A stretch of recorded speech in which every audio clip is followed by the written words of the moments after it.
New at 6, we're talking about cell phones now inside the class. It's a hot topic that has some parents and school officials divided. Schools around the Charlotte area continue to ban or put strict restrictions on cell phones in school.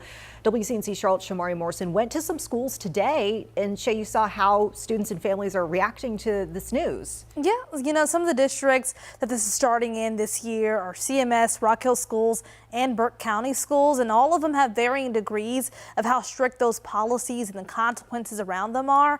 But all of them say they have the same goal, and that's to reduce distractions in school.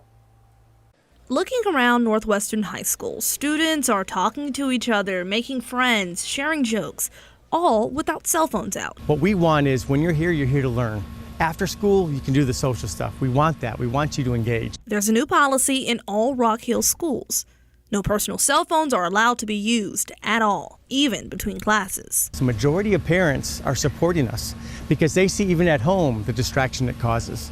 And so with their support, I think it's going to be okay. Students, it's going to take a while to get used to. According to the National Center for Education Statistics, in 2020, cell phone bans picked up. They were in place at that time at least 76% of U.S. schools, and they anticipate that number to have only risen. CMS's cell phone ban leaves it up to each principal's discretion if they can be used between classes or lunch. But during the instructional day, students will not be allowed to use their cell phones during class time. The topic of having access to a cell phone during an emergency is a real concern for some parents. Last year, a student using the See Something, Say Something cell phone app in Union County helped law enforcement. It's an anonymous reporting app that students can use within our schools. And so from that tip, we heard that there was potentially a weapon on a local school campus.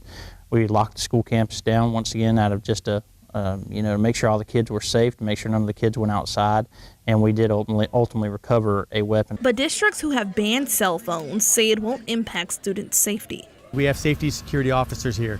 We have our SOPs that handle any disruption to the campus.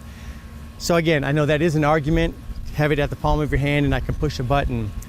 But what we have heard too is in an extreme case, cell phones actually clog the system up and actually prevent law enforcement from doing their jobs adequately. So this is one step towards that to make it even safer. Consistent enforcement of the policies will be key to making it work.